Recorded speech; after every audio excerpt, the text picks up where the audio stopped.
Pemenang pertama jatuh kepada Pondok Pesantren Thohir Yasin, Nusa Tenggara Barat.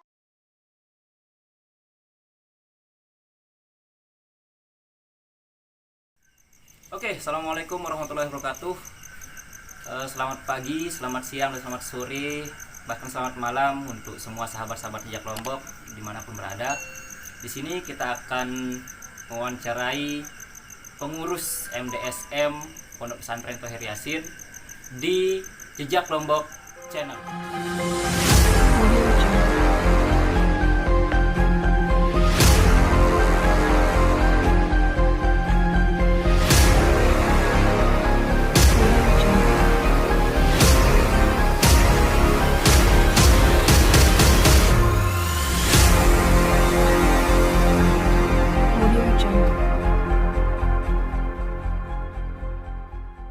Kita bersama pengurus lembaga atau bisa dikatakan wakil kepala sekolah bagian administrasi dan keuangan MDSM Pondok Pesantren Thohir Yasin bersama Ustadz Sahrullah. Kemarin kita mendengarkan bahwa Pondok Pesantren Thohir Yasin ini mendapatkan juara 1 di Fesyar bagian Indonesia Timur. Nah, kira-kira apa sih yang membuat Pondok Pesantren Thohir Yasin ini bisa mendapatkan juara dan unggul di pondok pesantren lainnya di Indonesia Timur ini? Ya, terima kasih sebelumnya. Saya ucapkan Assalamualaikum warahmatullahi wabarakatuh. Teman-teman Jejak Lombok, pada malam hari ini sedikit mungkin saya jelaskan tentang apa keunggulan dari Pondok Pesantren Thohir Yasin sehingga mampu menjadi pondok pesantren unggulan pertama di kawasan Indonesia Timur. Jadi sesuai dengan harapan pemerintah bahwa pondok pesantren untuk 2020 dan 2021 dan seterusnya adalah bagaimana mampu mencetak generasi-generasi yang tidak hanya mampu menjadi generasi yang pandai saja dalam bidang mengaji, tapi bagaimana juga pondok pesantren mampu melahirkan santri-santri seperti yang mampu memiliki bisnis. Karena berbicara tentang ekonomi tidak hanya kita berbicara dalam rangka kehidupan satu bulan dan seterusnya, bahkan setiap hari harus kita berbicara tentang ekonomi. Jadi salah satu keunggulan yang dimiliki oleh Thohir Yasin sehingga mampu menangkan Fesyar kemarin itu, pertama Thohir Yasin sudah mampu melakukan digitalisasi dalam bentuk keuangan, termasuk juga administrasi dan kurikulum.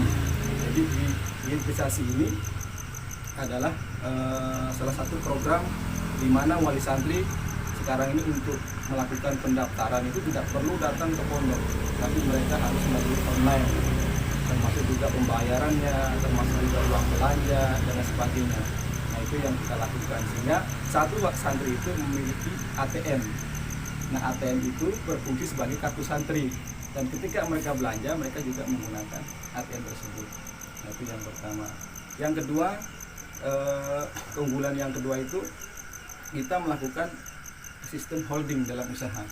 Jadi di Thohir Yasin itu tidak hanya memiliki satu usaha, tapi kita memiliki sekitar kurang lebih ada 16 usaha yang kita lakukan. Banyak juga itu. Ya, ada 16 usaha yang kita lakukan. Salah satunya yang kita lakukan di sana itu adalah pertama di bidang pertanian. Kita punya lahan sekitar kurang lebih 3 hektar. Nah, itu yang kita manfaatkan untuk lahan pertanian sehingga kebutuhan beras, kebutuhan dan sebagainya itu tidak kita perlu lagi beli keluar. Tapi dari pondok sudah mampu menghasilkan beras sendiri, gabah sendiri. Yang kedua dalam bidang perikanan. Kita di perikanan ada lele, ada nila, ada ikan hias, ada juga salah satu di sana itu ikan koi, itu yang kita budidaya, sehingga nanti dari hasil-hasil itulah yang kita jadikan operasional. Itu yang kedua. Yang ketiga ada juga perkebunan ini kita punya pohon jati, itu ada sekitar kurang lebih ada puluhan hektar yang kita punya gitu untuk pohon jatinya. Terus ada juga kita bentuk namanya rantai makanan. Nah, rantai makanan ini kita ada namanya budidaya manggot. Mangkot itu sejenis ulat BSF atau pengurai Jadi dari sampah-sampah yang ada di santri itu yang bentuknya sisa dapur itu yang dibawa ke lokasi untuk di kandang magot tersebut. Dari kandang itulah nanti diolah jadi ulat. Nah, ulat itu yang dijadikan pakan ikan yang memiliki sumber protein yang luar biasa. Nah, selain peternakan magot, juga ada peternakan sapi, ada ayam, dan lain sebagainya. Nah, ada sekitar 16 lah usaha yang kita usahakan, termasuk juga ada toko kita, toko fashion, terus ada juga barbershop. Karena kalau kita berbicara barbershop ini kan ada santri kita sekitar 530-an laki-laki. Itu kalau mereka cukur setiap hari itu bisa 2 bulan tukang cukurnya tidak berhenti. Berarti cukur tiap hari dicukur? Iya, tiap hari. Karena satu hari itu yang dicukur 10 orang. Nah, untuk satu orang itu kita tarik bayar itu sekitar 5.000. Berarti ada income masuk itu sekitar 50.000. Kalau 500 bagi 10 berarti ada sekitar 50 hari. Itu yang harus setiap hari itu dicukur. Maka dengan konsep itu kita harus punya barbershop sendiri. Nah, itulah yang kita lakukan gitu. Luar biasa sekali. Nah, untuk pengelolaannya nih, gimana sih pondok pesantren itu mengelola usaha yang begitu banyak itu? Apakah itu langsung dikelola oleh santri atau yayasan sendiri yang mengelolanya gitu? Nah, jadi di yayasan itu ada 2 konsep. Pertama itu ada namanya pemberdayaan, yang kedua ada pembinaan. Nah, kalau pembinaan itu khusus santri. Jadi santri yang mulai dari MTS sampai MA itu tidak kita kasih pekerjaan, karena mereka harus khusus untuk mengaji. Nah, nanti fase mereka kelas 3 itu ada namanya wajib ngabdi. Ya, di yayasan sendiri. Nah, sehingga nanti anak-anak yang ngabdi inilah yang akan bekerja di sana gitu. Termasuk di pemberdayaan ini ada melibatkan masyarakat. Nah, contohnya misalkan kita laundry. Laundry ini kan kita ada sekitar 830 santri yang harus dilaundrykan gitu, setiap 3 minggu sekali. Nah, maka nanti masyarakat yang mau untuk bekerja sama dengan pondok, maka mereka akan kita kasih mesin, setrika, listrik dan sebagainya, dengan dari pondok membayar uang jasa. Dan santri-santri itu membayar kurang lebih sekitar Rp1.800 per kilo. Rp1.800 per kilonya. Wah, ini murah sekali ini, Rp1.800 ini. Biasanya kalau di luar itu sampai dengan 5.000 gitu. Atau lebih. Karena kita modelnya di pondok itu istilahnya kali banyak. Jadi walaupun kita pakai jasa istilahnya. Jadi orang-orang yang memang tidak punya pekerjaan atau orang-orang ibu-ibu rumah tangga yang menganggur, itu kita ambil jasanya. Artinya mereka tidak menuntut bayaran, tapi yang penting mereka mau untuk ngabdi di pondok gitu. Nah, sehingga di sanalah kita atur manajemen keuangannya gitu. Jadi ada 2 sistem di pondok itu, ada pembinaan dan pemberdayaan. Nah, kalau pembinaan itu khusus untuk santri. Jadi santri ini tidak boleh kita pekerjakan. Kalau secara undang-undang kan memang kita dilarang untuk mempekerjakan santri. Nah, tapi nanti di fase mereka kelas 3 MA, mereka akan tamat, mereka akan ngabdi di sana. Dan nanti ketika mereka ngabdi, ada yang bekerja di bagian administrasinya, ada yang di bank ini, ada yang di pengasuh, ada juga yang di pertaniannya, ada yang di peternakannya. Sehingga nanti lowongan di 16 unit usaha ini mereka kita tahu di sana.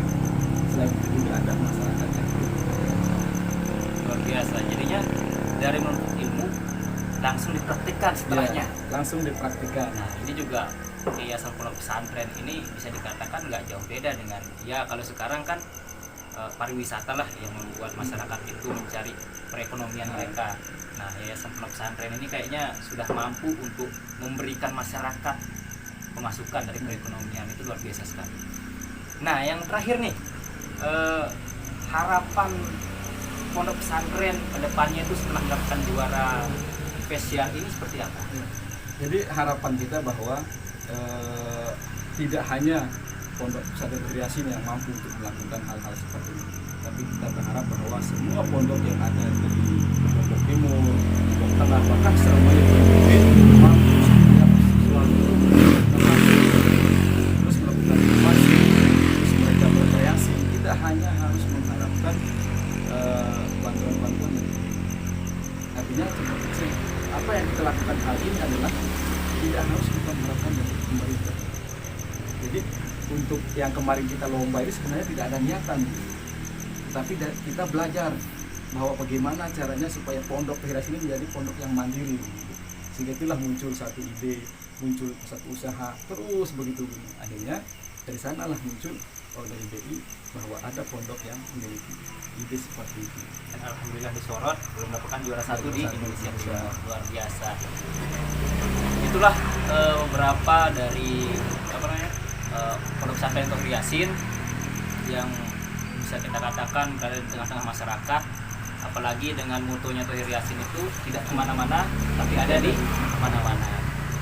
Oke, untuk kali ini kita cukupkan dan terima kasih untuk semuanya. Kita akan kembali lagi di Jejak Lombok di channel-channel berikutnya. Assalamualaikum warahmatullahi wabarakatuh.